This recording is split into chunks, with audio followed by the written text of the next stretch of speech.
Protecting the world from devastation, uniting all people within our nation, denouncing the evils of truth and love, to extend your reach to the stars above, blast off to the speed of light.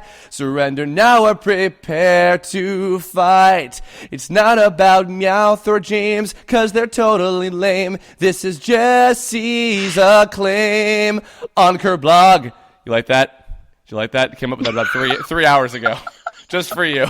I tried so hard not to laugh. I'm like, don't laugh, don't laugh, don't laugh. Don't laugh. This is awful and hilarious all at once. Welcome, everybody. Pokécember continues. We're now past the halfway point. Shake out those lips. I am joined by a lovely new guest to Kirblogs. We have done a tome commentary a long time ago, maybe a couple years ago by this point, but never had on a Kirblog, and I'm very happy to have been joined this time by a voice actor guest, a real person who worked on the show. My God, what a concept! She's been a friend for many years now. I don't even know how long, actually. But she's been, if I'm not mistaken now, as of the year we're in, I believe she has now for 10 years been the voice of Jessie from Team Rocket, the one and only, as well as a countless amount of Pokemon creatures. I actually don't even know how many you've done by this point. But, ladies and gentlemen, Team Rocket members and otherwise, please welcome Michele Knotz to Kirblog today. Hi. Hi. You know what's funny is I can't remember how we met. I do. No, I remember. I went up to you at a con. I think it was Anime Next, and I think was it Anime yeah. Next? No, I remember. I remember how we met. It was, and I think it was 2008 or 9 because I had done Brawl Taunts with Kira Buckland, who was my previous guest. We did this. Oh, we did that shitty Smash Brothers cartoon where like the Pokemon trainers like up the butt Charizard or whatever, and I was telling you about that. And that's right. Yeah. Oh, I do remember that. Oh my God. I was nothing back. I hadn't done shit back then, and then we were hanging at more cons, and we knew a lot of other mutual friends, and then we hung out more, and then we worked together, and you were generally a nice person to me, and it was great. And then Tome happened. Generally, yes. Well, no, sorry. I mean that in general, you are nice to everybody, as I've noticed, which I think is also why you have so many adoring fans who love you, because you are so wonderful to them at every public appearance you're at, as far as I'm aware. So, but as far as I'm aware, well, thank you. Oh, of course. So where to start with this? So actually, it's funny because I just got through Voice October about a month and a half ago now, but it just never ends because I'm that's right. constantly having voice actor guests. So I guess to kind of start with, I wanted to start with how you got started in acting, which I want to get into, but also I think fans of yours may know that you are also a longtime anime fan, and if I'm not mistaken, I think you were also a Pokemon fan before you were on the show. Is that correct, I think? I am. It's funny because, like, I watched, Voltron and Speed Racer and things when I was a kid, but I didn't know it was from Japan. Yeah. I had no idea because I was a kid. What did I know? And, like, back then, there was no internet or anything. I couldn't look stuff up. So I didn't, I thought it was cool. It's like, oh, yeah, tiger robots. Yeah, go. I had no idea. So I started to figure out more in, like, high school and college, more so college, that, what anime was, and it was actually from Japan. Like, oh my God, this is made in another country. What? Like, the concept. So, yeah, I watched like Battle Angel and Poltergeist Report when it was Poltergeist Report, and then it was Yu Yu Hakusho. Oh, just that one movie that like CPM did with like the weird. That was a New York dub, actually. Yeah. Oh my God, that's crazy. Wow. Was it really? Yeah, I don't remember. I saw it like when I was younger. Yeah. Yeah, that was like Pokemon came out. I think Tony might have directed that actually. Salerno, I think. The Poltergeist Report movie. Oh my God. Anyway, I'll have to look it up. Yeah. Regardless, carry on. Sorry. And then it was like Yu Yu Hakusho, so that was crazy. Yeah, and because Pokemon came out like 1995, 1996, like somewhere around there. Yeah. And yeah, and I was like still in high school, so. Oh my God. So like I knew of it, and I watched some of it and stuff. And yeah, and I thought it was like really cool. And in college, I got into like anime more, and then started to go to conventions. I think Anime Next was like my first convention that I went to. I think I'm trying to. I can't. It's hard to remember. I mean, it's But I right in think Anime Jersey. Next, like It's probably in your backyard, so it probably was. right. Yeah, because like I live in New Jersey, so I was trying to, find something close. I wasn't ready to branch out into other states yet to go to conventions. So that was fun. Yeah, oh yeah, I love anime. Um, yeah, and we're moving on to season 20 now. I started Pokemon during season 9, and we're on season 20 now, which My is God, crazy. yeah, So I've been doing this wow. for like 11 years. So almost, Jesus. so it'll be after this season, it'll be like 12 years. Yeah. Wow. Oh my It's God. crazy. I should have called this one 11 years Team Rocket, not 10 years Team Rocket, but that had a bit of ring to it, so forgive me for the inaccuracy. No, yeah. Well, Your song was beautiful. oh, thank you. Well, also in accordance with that too. So, I mean, you've been acting forever. You've been doing stage and shit for a long time. How did your even before Pokemon? How did your voiceover career kind of start? In the I guess like the mid to late 2000s. Yeah, 'cause well, I was a theater major in college for a little bit, but then I transferred schools and switched majors to radio and television broadcasting because I wanted to make money and not be poor. No, um, yeah, but yeah, so it's funny because my background is actually more in news because I learned a lot more news related things with like broadcasting and radio and stuff. So I worked at MSNBC for a little bit. And I hated it. I hated working in news. I worked at like a CBS and an NBC affiliate in Pennsylvania for a little bit. MSNBC is actually in New Jersey in Secaucus, so I worked there for a little bit, and like it wasn't for me. So, like college, and then after college, I started to get into the convention scene and stuff. I was going to conventions with my friends, and so in 2003. I think it was the Big Apple Anime Fest in New York, and it was held at the Marriott Hotel in New York in Times Square. I was like, oh, big Times Square. So we went there, and I got into the Anime Idol contest that they were having. So, which was cool because it was so random. It was just like luck. They happened to pick my stuff, and so we had to do like a monologue, and we had to do a scene, and then we had to do like matching to lip flap with the anime, and yeah, and I won my first role as Hajime Yagi in the World of Naraway, which was cool. Whoa. And I'm like, oh my God, like I want to do this for a living. I want to get out of where I am because I didn't like what I was doing anyway. So so I talked with like the director and the cast, and how do you do this? I want to do this. So they told me so I got a vocal coach, and I made a demo, and I just like mailed it out all over the place. So I started to try and do auditions and branch out around like 2003, 2004. And I think I'm trying to think what year the Pokemon thing was, like 2000. Well, before we get into Pokemon, actually, because okay. Of course, Sorry. I'm going to put a lot of emphasis on that later. But so the early to mid 2000s, this was back when there was a lot of work in New York. Like even beyond of course that was kind of the heyday of 4Kids when they had like a billion shows going on. But there were a lot of different studios that had other animation stuff. So when you did World of Naraway, yeah. Like where was that? Like who did you work with? Like what was, because the scene I think has changed a lot in just the last like 10, 15 years as far as the New York voiceover world is. Yeah, because Central Park Media did that, and I think they did Utena too, and like that was really big. And what was the other one? Like Record of Lotus Wars? Yes, that's right. Or did Right Stuff do that? I can't remember if Right Stuff did that one. That might have been before Right Stuff was around. Honestly, I think that was CPM because they did a lot of stuff back then.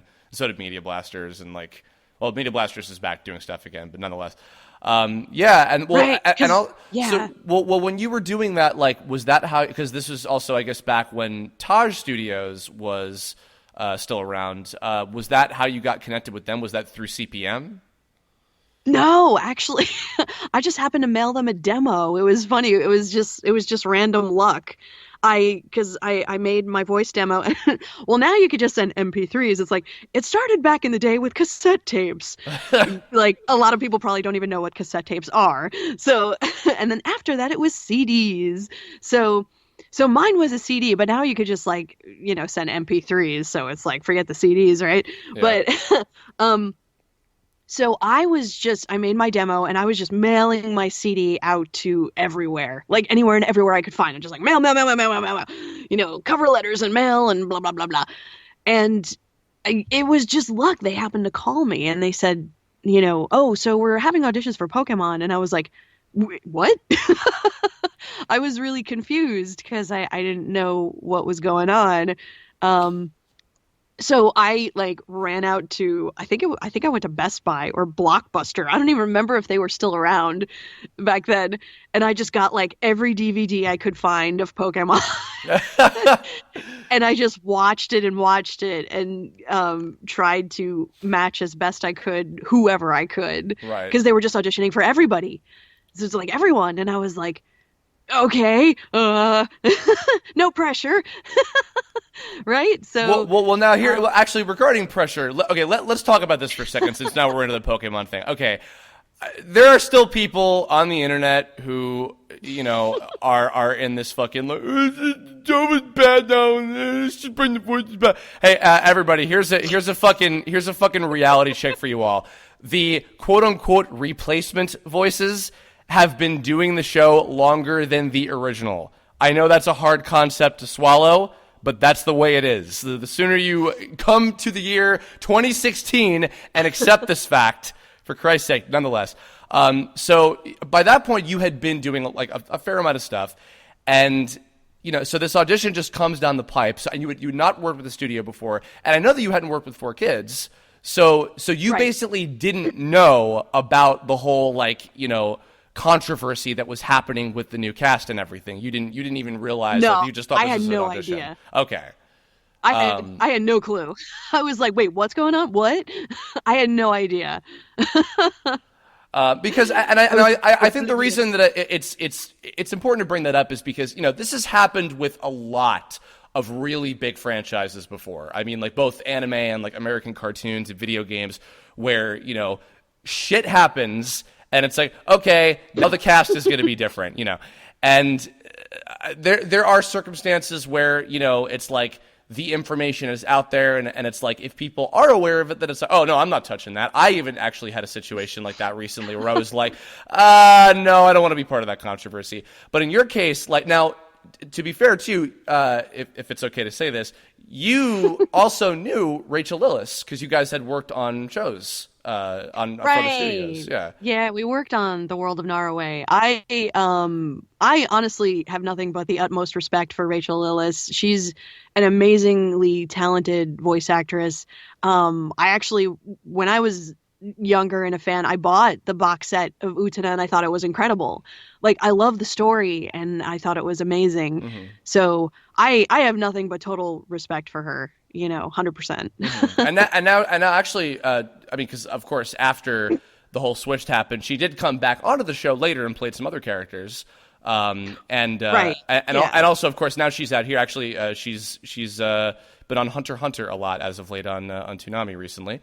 But Yeah, I heard about that. but because I remember a lot of people I knew actually were like kind of because okay, I was in high school when you guys took over. And when so Okay. the short version of the story for those of you guys who don't know, shit happened between Pokemon Company International and 4Kids, and then when the contract was supposed to be renewed, it was not, and they decided, okay, well, we're going to go do it at this studio now, and they did it at Taj Studios, which was the place where I believe the first couple seasons of Pokemon were recorded under 4Kids, basically before they made, their bajillions of dollars off of Pokemon and Yu-Gi-Oh! In succession. And then they moved production there. They had a new director attached. There was a big audition for all the characters. This was back when, this is not a criticism. This is just a fact. There were really only about 8 of you guys doing the whole show. It was you, Sarah, Bill, Casey and Carter had transferred over from 4Kids because they were like, I got bills to pay. I'm staying on Pokemon. Roger Parsons came back as the narrator. There was Bill Timoney. There was Craig Blair. And that was it. It was you guys. It was you, like 8 guys doing the whole show. And just thrust upon, hey, so we're in the middle of a season. We're in the middle of a story arc. We have about 20 characters that have been played by people for 8 years.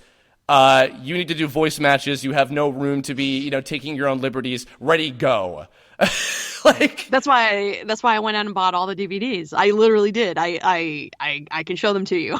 Yeah, I still have them.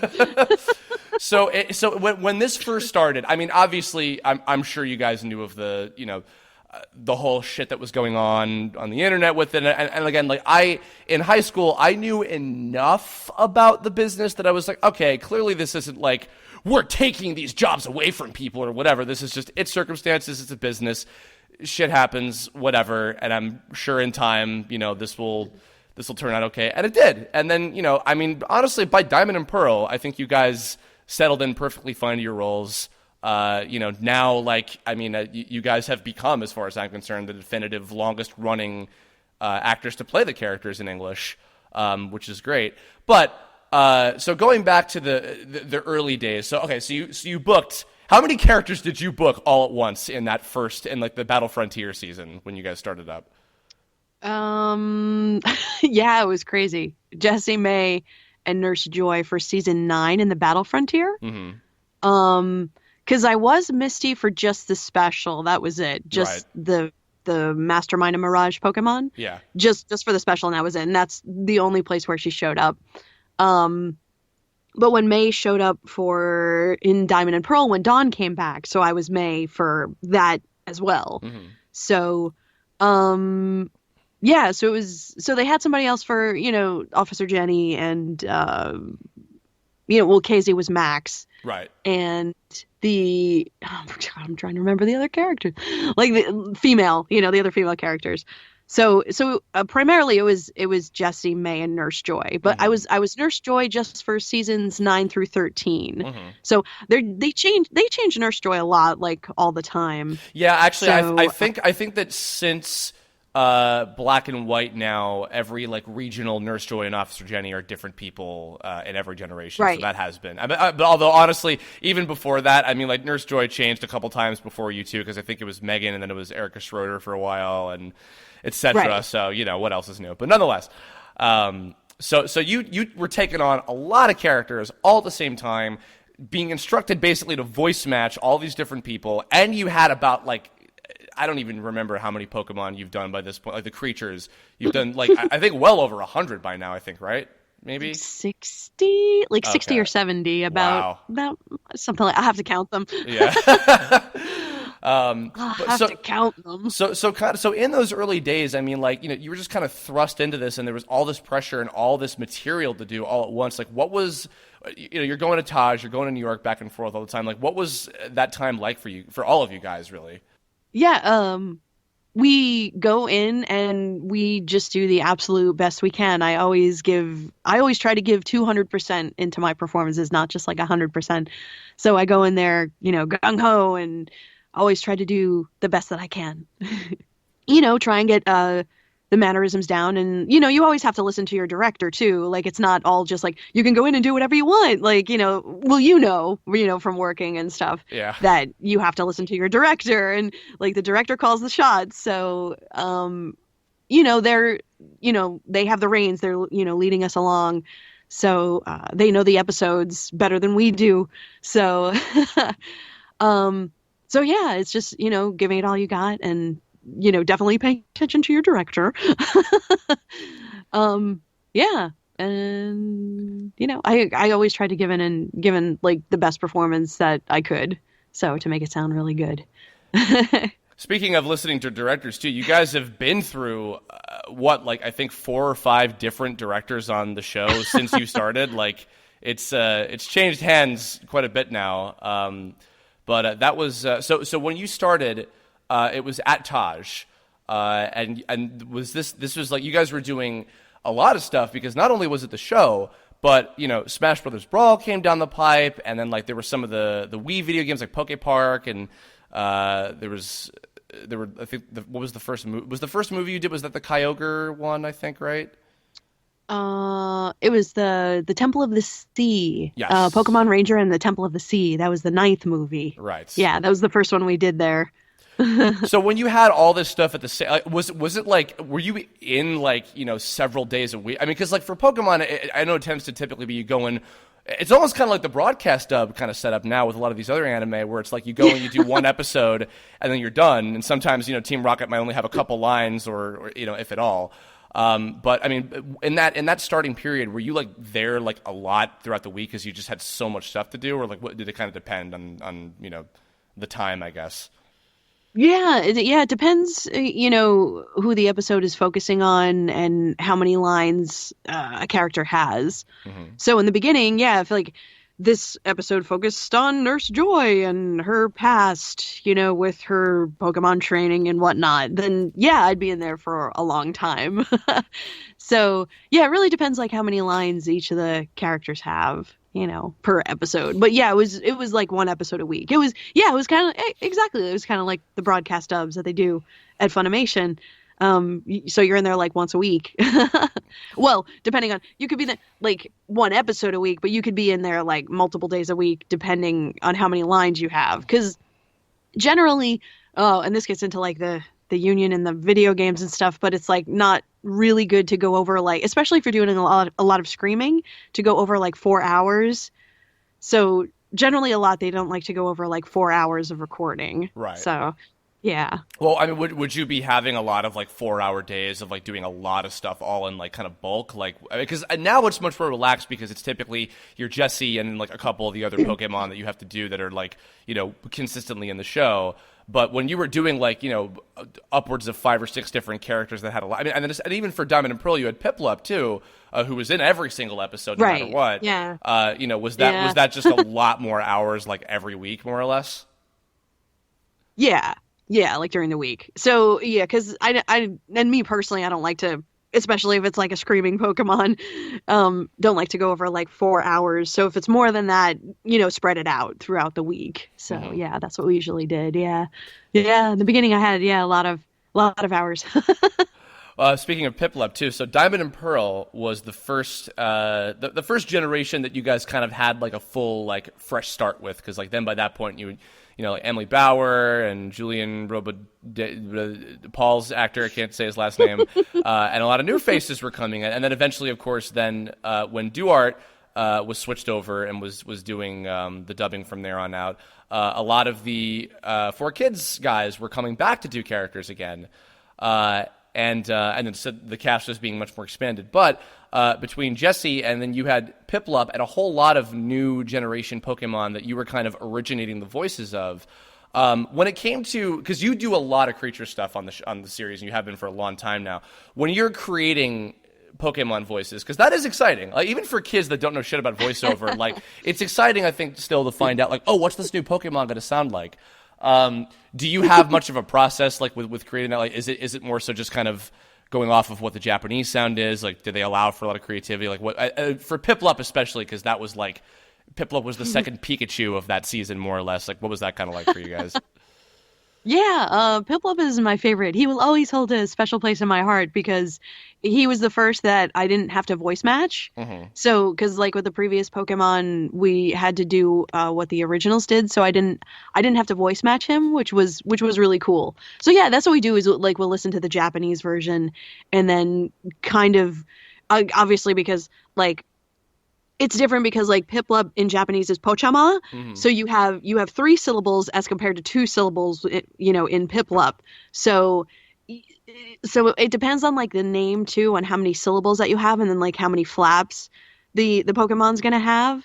So yeah, so there's a little changing there. You have the I's instead of the O and sound, like Pochama. You have Piplup. It's just like the it and the so it's it's like what when you're doing certain attacks and how they're reacting, whether it's emotional and sad or if they're just eating, what sounds are going to work better and syllables, with the scene. So, yeah. So, but I love Piplup. Easy. If we could have live real Pokemon, I would want a Piplup because it's like having a real penguin in your house. Well, they are a pain in the ass. Just ask Jim Carrey. Also, because remind me, because I have actually never had the pleasure of voicing a Pokemon before. I'd only ever auditioned for a couple of them, sadly, but. You're Corey, right? I was Corey, yes, and I remember I asked. I was asking Tom, like, oh, can I like do Gibble or something? Because he's probably only in this one episode. And he was like, no, Ash is gonna get a Gibble in a couple episodes. And I was like, son of a bitch. But I read for like Keldeo and like Froakie and actually I you know what, I read for Snivy, but it was the boy Snivy before the girl one showed up. Because I think that they just like gave you Snivy, I think, in black and white, wasn't that right? I read for Snivy. I think a couple other people. We did some like small audition things for. It wasn't like a big. Yeah. Yeah, it was like small audition things for Snivy. So okay. Yeah. Because I remember I read for Snivy and then I think because Jason got him, but I think that was for the boy Snivy that Trip had, and then the girl Snivy was the one that Ash got, and that was you all the way through. Right. Snivy I love. Snivy's one of my favorite black and white Pokemon. But I was going to say, so the reason I brought up, because I've never had the pleasure of voicing a creature in the show before, but if I'm not mistaken, do they not write like out flaps, like stuff in the script for them? Do they just kind of let you guys like, it's just, this is the name of it, that's what they're going to say, make it fit with the animation, go? Or do they actually write out like Piplup or Piplup, or what? Do they actually write that? Like, no, it just says reacts. Okay. It just says reacts, and we watch it to see how many flaps there are. Yeah. so Carter is just like, you figure it out. I don't know. I got the talking Pokemon. Carter Cathcart, for those of you who don't know, he's been the writer for Pokemon for. I don't even know how long. He's been writing it since, like, even when 4Kids was still doing it, and he's since the beginning. Yeah, not since the beginning, but he's. I think he was around since the definitely the Ruby and Sapphire generation stuff. So like he was continuing on what he was already doing with it, but he also has been the voice of Gary since the very first episode. And he now is the voice of James, Meowth, and Professor Oak, and a lot of other characters, a lot of Pokemon as well.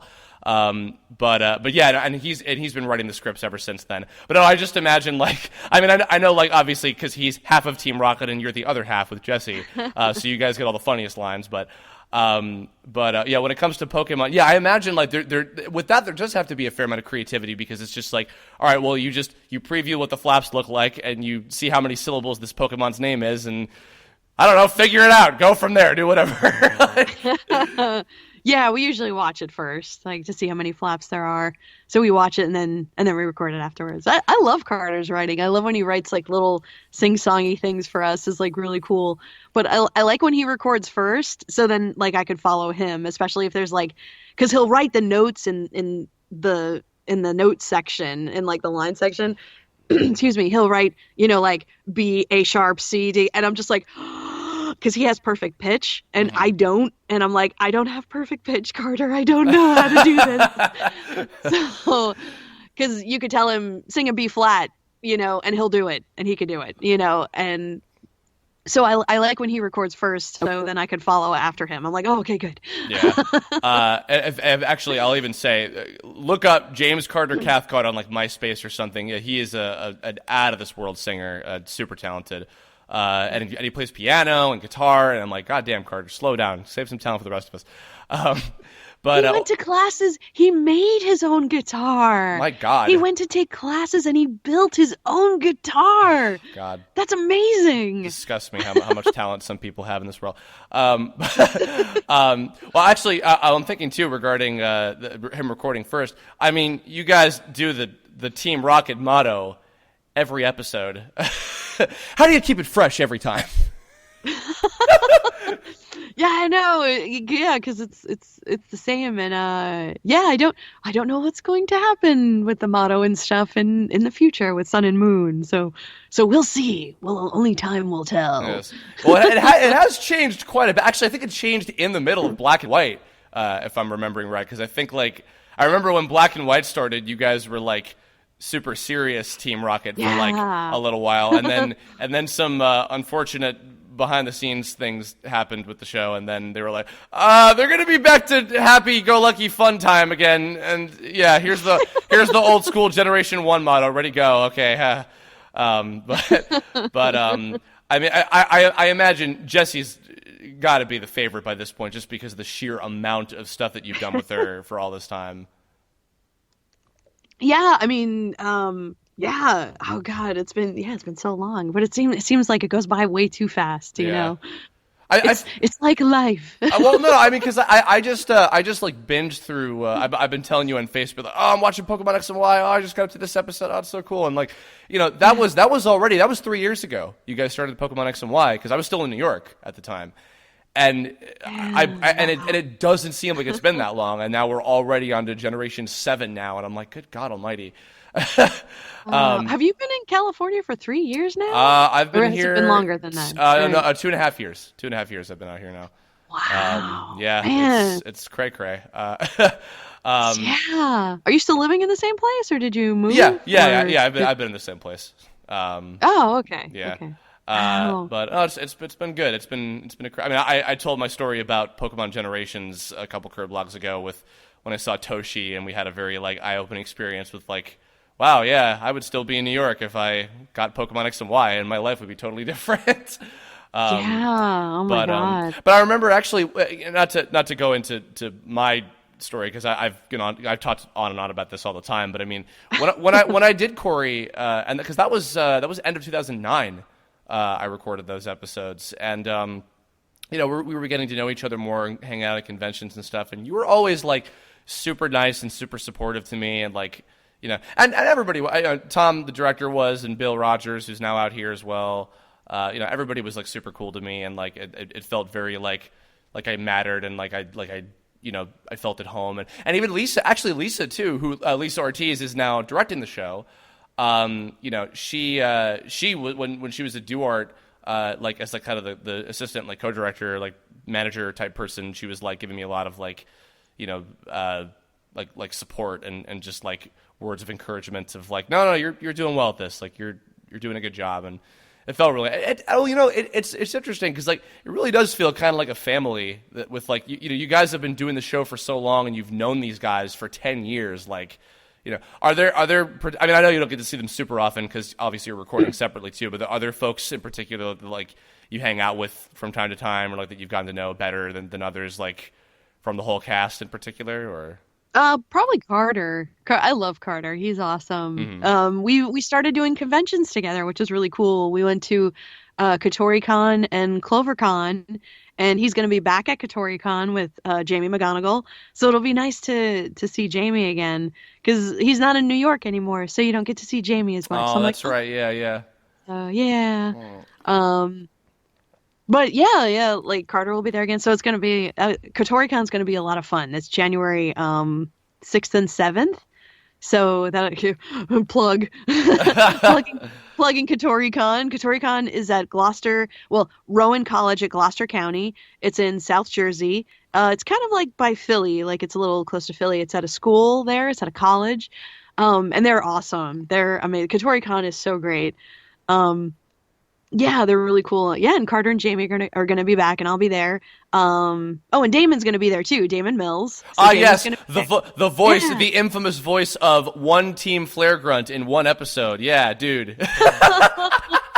love you, Damon. Sorry. He's doing really well. I'm extremely proud of him right now. Well, you guys are both in the fucking One Piece movie that's that I'm gonna go see. Actually, I think that same week that you're gonna be at Kotoricon. So I'm excited for that, because that's awesome. Yay, here's a plug for that. So One Piece Film Gold is going to be airing in theaters January 10th through the 17th. Make sure you get your tickets. I voice Karina, and Damon voices Tanaka. Yes. Or Tanaka, however they say it. And also Amber Lee Connors is one of the new characters in that as well. And Keith Silverstein, who I love and adore. Oh, I love and adore both him and Amber, of course. But yeah, they're both in there. So please check that out. That is you accomplished that bucket list goal before I did. So fucking good on you, because I love One Piece. Yeah. He was So doing awesome. I'm so proud of him. Like we went down there in August and I was helping him look for an apartment. And, we sent our demos and emails over to the directors of Funimation, and they were amazing. Joel McDonald is like the best director I've ever worked with. wow. He's awesome. He's wonderful, a wonderful person. And I got to work with Mike McFarlane and Colleen Clinkenbeard. They were awesome. And I had no idea that Mike McFarlane was a musician. I Yeah, had no idea. I was like, oh and a my God, that singer, is so cool. and a singer too. That's Yeah, really cool. yeah. Yeah, I didn't know that. So I worked with him on the musical parts. So they split it up, like they split up, who to work with the certain sections in the movie. So yeah, I didn't even know he was a musician. I'm like, that is so cool. Actually, speaking of working with different directors, even again, like even with just Pokemon itself, like you've worked with so many different people. I'm actually curious because of the fact that you've worked with them all. What were kind of the differences between like all of the different folks that had been directing you on the show between all these different generations? Um, I don't know. I don't know if like too much has changed. God, I can't. I don't know. Yeah, because yeah, there's been a lot of directors. I can't even count like how many. Two, three, four, five, something like that. Well, Larry did Battle Frontier. Tom did all Diamond and Pearl and all of Black and White, and then Teresa did a lot of X and Y, and then Lisa took over for the rest of that, and now she's doing Sun and Moon. But Lisa, you've known for a long time too, Right. because she's been like at Duart, like kind of in and out for a long time too. Yeah, I worked on Lisa with some Game Loft games, so that was really cool. That was fun working on some of the I worked on the Dragon Mania Legends. The little dragons or baby dragons are so cute. And Dungeon Hunter and what was the other one? Modern Combat 5. That was really cool. Yeah, they do a lot of awesome games over there. They're mostly like app games, so it's like for your tablet or smartphone. So, yeah, Gameloft is pretty cool. They got some really cool games. They've done like Marvel games too. So they do Oh, like that's some right. Marvel games. Yeah, that's right. Yeah. Uh, Did you do any of those? Like when you were here? no, honestly, the only stuff I did when I was in New York was Pokemon and a little bit of stuff for Edge, and that's kind of about it. But it was enough to stock up the resume a little bit before I came out here. Nonetheless. Yeah, congratulations on Mob Psycho 100. Oh, stop Congratulations. it! Stop it! Watch it on Funimation now. But I So guess. yeah, what Uh-huh. like Funimation has it, but they recorded it in California? Like I was just Yes, yeah, we did it at curious Bang. about that. We did it at Bang Zoom with basically like the One Punch Man staff, which I think was intentional. Oh, okay. But yeah, but it's not. But the sub is on Crunchyroll and the dub is on Funimation's site. So, and I hope that maybe you might get an Adult Swim someday. That would be cool, but we'll see. I don't know. Nonetheless, so I've got a good one. So every once in a while, Team Rocket, obviously their primary function is to come in and fuck up Ash and Company's days with some kind of giant robot they pulled out of nowhere and then go home and go blasting off again, and etc. But once in a while we get some very cool Team Rocket centric episodes. Are there any particular ones from throughout the now 3 full generations that you've done? Are there any particular episodes or moments or movies or anything you've gotten to do with Jessie that really stood out to you that were really fun or like just really meant something a little bit more than just the usual fun stuff that you typically do every other week with the show? Yeah. I can't remember the actual number or name of the episodes, but there was the Dustox episode where Jessie like actually smashes Dustox Pokeball. She steps on it and releases Dustox with all the other Dustox, and they have to Oh. they go migrate and stuff, and that was really sad. I voiced the female Dustox, and then Carter voiced the male Dustox for that. So I don't know if it was like kind of like a mating and migrating kind of thing, that the Pokemon did. It's like go be with your other Dustox, and that was really sad. It was so sad. Because she did so many contests and everything with Dustox and dressing Dustox up and stuff and makeup and all that. So yeah, that was a really touching episode. And then of course there was like the Dr. White episode, which was both emotional for me and Carter because like James was so upset too because you're really thinking like, oh my God, is Jessie gonna leave Team Rocket? Is she really? Because now she's thinking about, well, maybe I could settle down and get married and have a future, with somebody else with this handsome doctor, Played Of course, by she runs played into by Daniel J. Edwards, who is now in the new Yu-Gi-Oh movie coming out. Plug for him too. But plugs. yes. It's funny because Of course, she has to run. Oh, go ahead. Sorry. Sorry, go ahead. No, no, no. I was just gonna say, Pokemon has a habit of all of the okay, I have to let go of this Pokemon episodes being, like just the most emotionally heart-wrenching shit ever. Like they've always been since the first season. Although it's funny because now I think that they're, because people used to joke about, what does Ash always let go of all of his Pokemon or whatever? And now that's very uncommon because now, like, when a generation is over, he'll go back to Professor Oak's lab and have them there for, to call back upon if he ever wants to use them for, like, one of the Pokemon leagues or something. With now, when a Pokemon is released, it seems like it's a rare thing that happens. So when it happens, it's super emotional.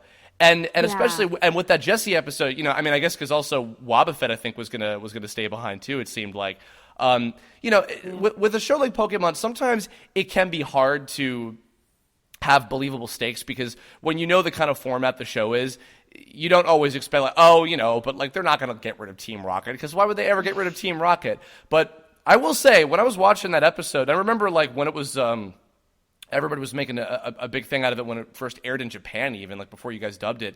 There was a big thing with like people were thinking, oh my God, like they're really making this look like, is this going to be the end of Team Rocket? Like, are they actually going to go there? Because that would be insane. And I am glad that they didn't, but at the same time, I did love the emotional highs and lows of that episode just because it was so like, it felt very like, a little more real than Pokemon tends to get. But then again, you know what? X and Y, I think, got the most, like, real of any Pokemon series ever did. Yeah.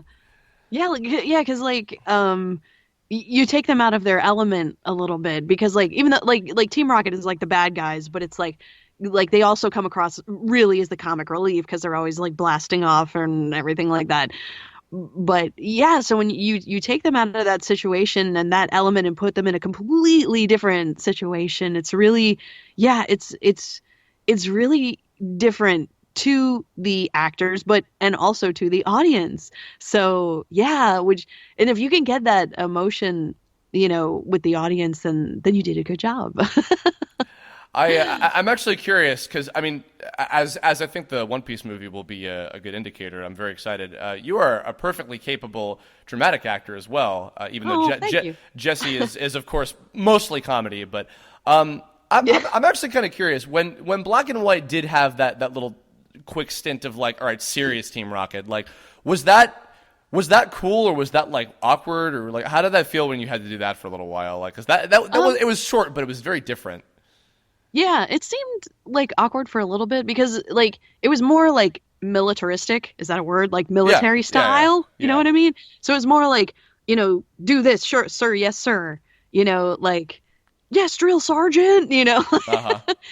So it was kind of yeah, it was different. I mean, it was like a cool change for a little bit. I'm like, oh cool, they're dressing in like black now. And then like they're gonna be all like, super spy, secret, Mission Impossible 3 kind of thing, So so it was fun. I did miss I do like the comic relief aspect of them because like I said, like they're supposed to be the bad guys, they're always trying to catch Pikachu and they're always trying to, catch other Pokemon and stuff. But they really do have a lot of comic relief, which is funny. I love like the little singing things that they do. I love like when they dress up. I loved when she did the contests. That was really fun. So it was different and interesting, and like it was cool for a little bit. But I did miss the funny aspect because I do like the comedy relief stuff. I actually some of my favorite moments, especially because like they're always such a long time coming, and under the right circumstances. Typically when like the other team of the generation is like doing their world-ending, type shit, like Team Galactic or Plasma or Flare or whatever, and it's like, oh god, the world might end, and it's like, well, I guess we better team up with the twerps, because if we don't, then everybody's gonna die. So like, actually, as of the day that this episode will be going up, the big awesome final battle of Pokemon X, Y, and Z will have just aired, which was incredible. And you guys kind of being Malva's, news anchor bitches and just kind of like bending over backwards for her for a little while was funny. But when Malva goes to take care of business and you guys are like, no, screw it. We're gonna no, actually, even before that, when you were like, you know what? No, whatever. Let's root for the twerp because we want him to win. We want Ash to actually win this battle because we have more attachment to him, and screw it, whatever. And then even like, oh, you know what? Whatever. Let's take over the news crew and let's show the world what's going on. And it's like, oh, when like they're kind of forced to be good guys because really they're not bad guys. They went down like bad paths, and like they got mixed up with the wrong people with Team Rocket or whatever because they're idiots. But when I think their true selves get to come out of like, you know what, they are just good people that are lost, hopeless fools in this big wide world, and they get to actually be good guys for a little bit. Those moments I really love because you do get attached, you do love them. Like it's like, oh, they're assholes like technically, and they're bad guys technically. But you also love them. Like they're so endearing and so much fun, and it's like you want them to be okay, you want them to be happy. The reporting was cool because Jessie wants to be in the spotlight. She wants to be on TV. She wants to, this is her dream. But I think she actually stepped out of that frame of mind for a little bit and was actually like, we need to tell the world about this because we might die. Yeah. So that's really cool about her. So yeah, there's so many different layers to different characters. You never know which way they're gonna go. Well, you never know which direction they're gonna take. Having somebody like Jessie must be a gift too, because it's like I've been saying this about Reagan, and he's only got 12 episodes, but it's like when you have a character with a lot of different a lot of range, a lot of just. Depending on the day, it's like, all right, today you're going to be cross-dressing. Today you're going to be, like an asshole. Today you're going to be a really good person who steps in and saves the day and is a total badass. And today you're going to be ridiculous and screaming and singing or whatever. It's like when you just get a grab bag of what crazy shit am I in for this week's episode? I know, nothing surprises me at this point. Well, when you have 300-400 episodes, how many episodes have you done by this point now? Oh God, I don't even know. God, I should check that someday. I have no idea. I should check someday, maybe. I have no idea. That's a good question. That's a really good question. Somebody knows. Somebody out there knows, I'm sure. Somebody in the world. Out there. Somebody figure it out for us, please. Yeah, because I'm too fucking late. I don't got the time for that shit. I guess, what else? Oh, you know what? Actually, here's one. Obviously, aside from the obvious ones, being Piplup and no one else, any other favorite Pokemon of yours? I'm I'm curious to see where Beware is gonna go.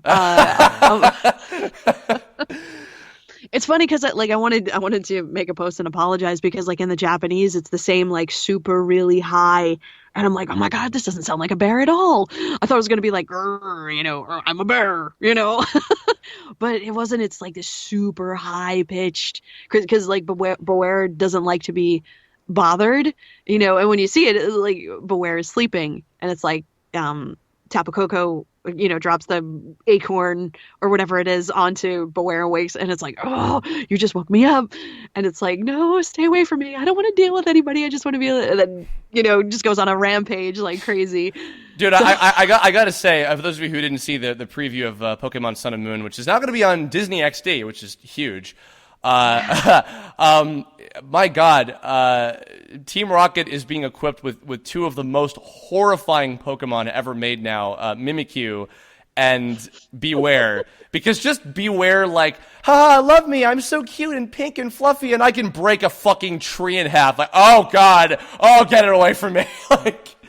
I did not see that coming. I mildly did because I took one good look at that thing and I'm just like, that thing is terrifying.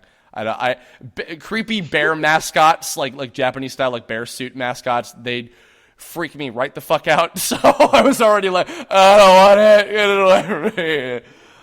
It's like clowns that freak out people in America. No, because like Poplio's a little clown sea lion Pokemon. I love him. I was thinking more like Stephen King's It, like, that kind of clown.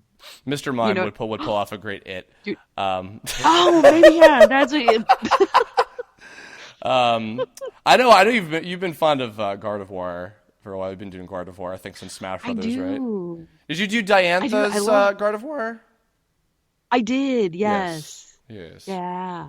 And the Volcanion movie just aired, and Diantha was there with Gardevoir. That was cool. So it was like Mega Gardevoir, and the Megas are awesome. It's cool when they go Mega. Are you Mega man? What?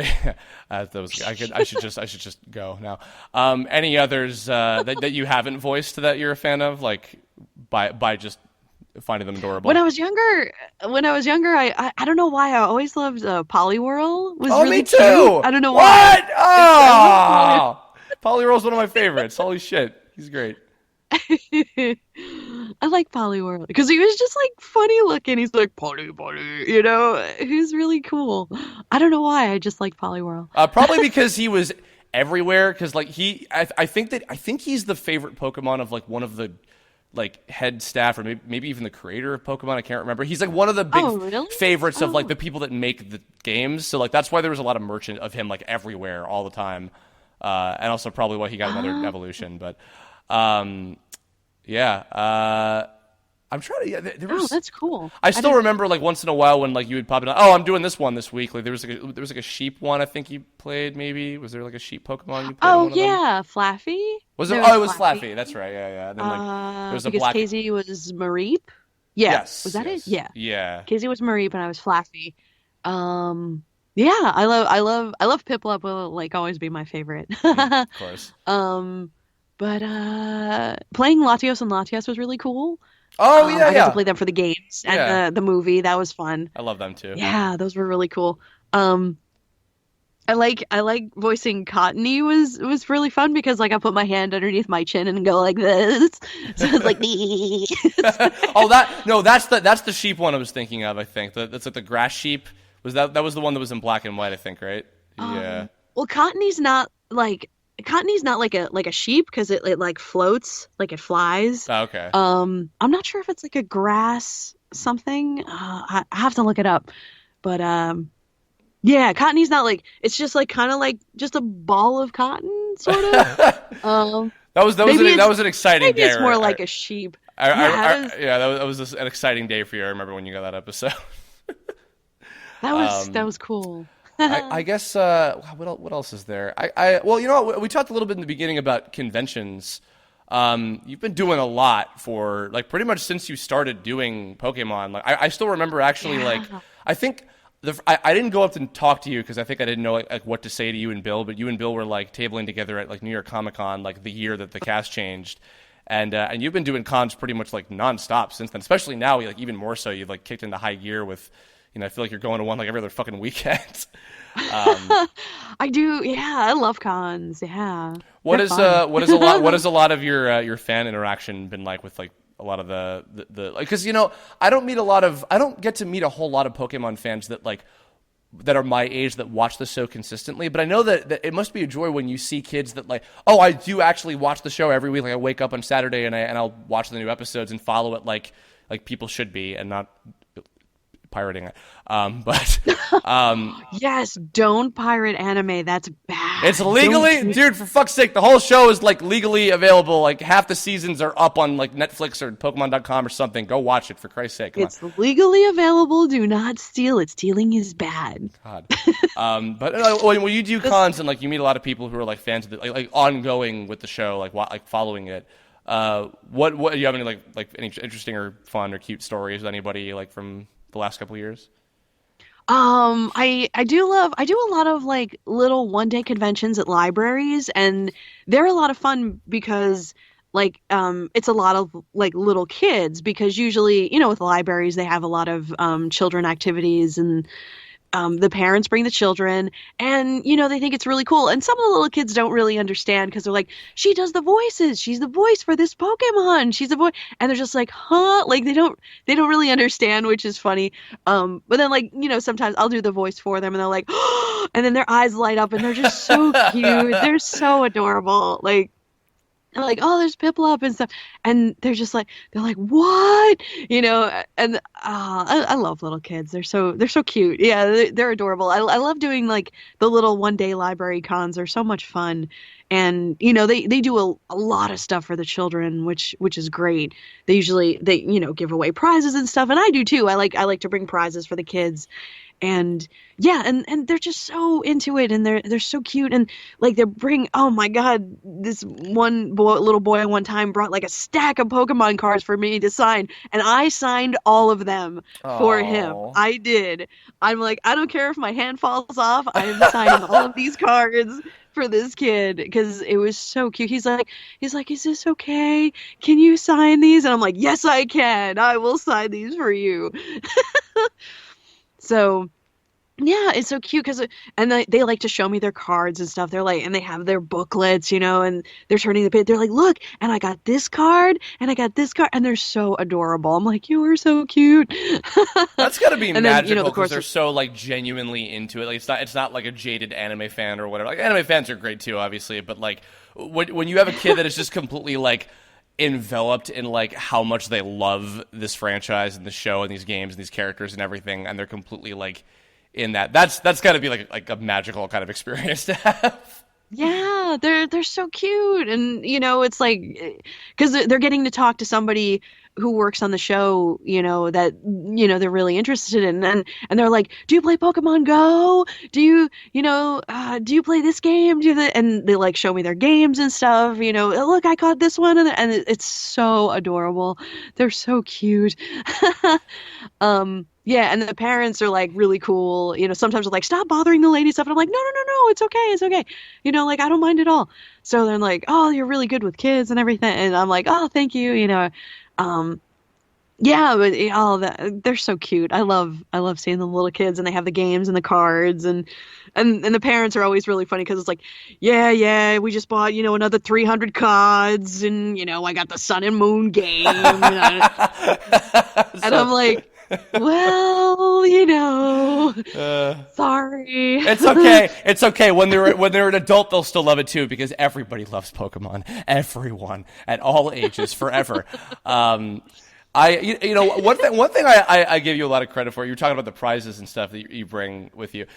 You make your panels into like a fucking party. Like you really engage with your audience, and not everybody has like the fortitude or the patience or like the investment to want to do that, which is fair because not sometimes people are just like if they're guesting at cons they might just be like I'm just collecting a paycheck, I'll do a Q&A and signing or whatever and I'll go home. That's fine, but you really get into it, which we've done a couple cons together, a couple panels and things. Like back in like the early 2000s, and that was always a joy because like you were I love doing them, but you were so experienced and like you always knew like just what to say and always had to like keep things like lighthearted and funny. Even sometimes when people would ask like weird like awkward questions or whatever, you'd always know how to like turn it around and like make it something fun again or funny or whatever. And I'm just like, man, Michelle's good at this shit. Like. Well, I really want to give a lot of props to my boyfriend, Christopher Smith. He helps me. I would never be able to do these conventions without him. He's like the tech guy. He's the IT guy. He runs the laptop when we do the game shows. And like, I would never be able to do this without him because like, I'm dumb when it comes to technology. So he helps me out a lot. And we created these panels. We have the Pokemon 3DS party panel, and at DerpyCon we just did a dubbing panel, it went off great. It went off really great. And he runs a laptop for that to play the clips while I'm working with the talent and going through the lines and the matching the flaps and things like that. Yeah, I give him a lot of props for helping me out. So, and we bring prizes. We bring like posters and manga and, different little toys and things, because I want to like share stuff with people and have fun. Like, Because, like, like sometimes the panels can get boring or like they're very one-sided, or it's like when you're doing like a group panel, it's hard because like sometimes people will just have questions for one person, and then that one person is just talking the whole time, and you're sitting there just on your cell phone, like, well, maybe somebody will ask me a question, or or we'll ask a question for everybody, and then you'll get to say something for 2 seconds. Right, and then like everybody has to answer the question. There's like 6 to 8 people answering the question, and then like the panel's over in an hour. So it's like I like that Chris and I created these panels to just have fun and interact with the fans.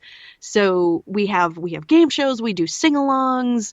The dubbing panel gets really involved with everyone.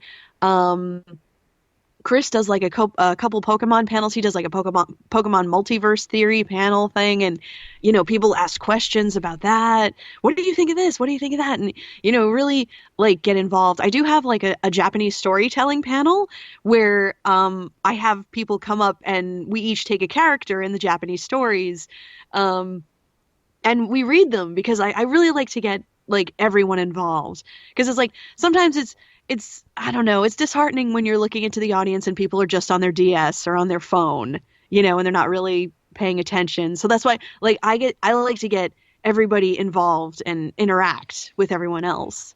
So that's why I like how we created these panels. I do have, if they want me to do a Q&A, okay, cool, I'll do a Q&A, but I really like our Pokemon 3DS party panel and the dubbing panel and, the other panels that we do that to get all the attendees and the fans involved. So they're a lot of fun. Yeah. Awesome.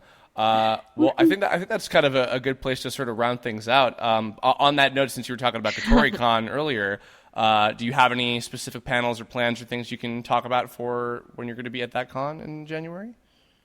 Yeah, we're gonna do the I'm not sure of like all the panels yet, but I do know that we're gonna do our Pokemon 3DS party panel. So we're gonna have that, and I'll have prizes and stuff. And I think we're gonna do the dubbing panel at this one, and this will be the first time doing this panel at Kotoricon, so it's gonna be really, really fun and exciting. This group is great. I love Kotoricon because like they have us back every year, and they're so nice. I always get them like presents and stuff because they're really cool. Susan Glenn, I gotta give props to Susan Glenn and Kelly Terry. Those two ladies are like amazing, and I love them. And also Lisa and Samantha and Cameron and everybody else at Kotoricon. You guys are the best. I love this con. They are so cool. So it's January 6th and 7th. Make sure you get your tickets. Go online, and I will see you there. Yay! Beautiful. All right. Yeah. Oh God, we talked about we got One Piece Film Gold. I bet January's big for you because you got One Piece, you got Kotoricon, you got Pokemon Sun and Moon. I think is going to be airing probably by that point. Anything else you wanna plug to get out there? Other cons or anything else you got happening? I'm drawing like a blank because I did something else at Funimation and it still hasn't aired yet. But like Honda-kun is out. I was in Honda-kun and I got to work with Mike McFarlane on that. That was great. So that's out at least. But there's something else there, and then I can't talk about it yet because it hasn't aired. So unfortunately, I can't say anything about that yet. Going to Funimation was like a dream come true. It's like a Disney fan going to Disney and working on like the next Frozen, it was like, it was like magical for me. God. Yeah, no, it was so cool. But definitely check out my website, michelleknotz.com. I'm on Facebook and Twitter, and you could find me. And I usually announce things on there, things that are coming up and conventions that I'll be at. So hopefully I'll see you at a convention in your town or country. Awesome. Well, Michelle, thank you for taking the time. This was awesome.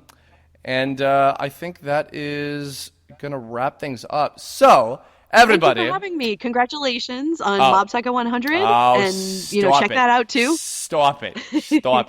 Everybody in the comments below, talk to me about how much you love Mob Psycho. I mean, Michelle and all of the things she's done. If you have any stories about if you've met her at a convention before, or if you have a particularly favorite Jessie episode or moments from Michelle's 10-plus year run on the series, Leave a comment, tell us your stories. If you want Michelle to be at a convention near you, write to your local convention runner person and tell them, get that Michele Knotz gal out to this con so I can see her and tell her how much I love her, and Piplup and Jessie and Snivy and all that shit. And that's going to do it. So I believe that the next Thank you one... so much. No, of course, no. And you're welcome on any time.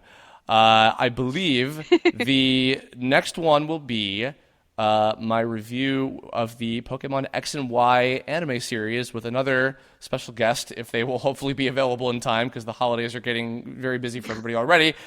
But I'm going to be gushing Really about that close. for ages. Oh my god. So look forward to that. And then after that will be the Pokemon Sun and Moon review. And then that'll be close to the end of Pokécember already. My god, I can't believe we're over halfway through December. Jesus Christ. Stop me. Wow. Anywho, that's I'm it not for even me.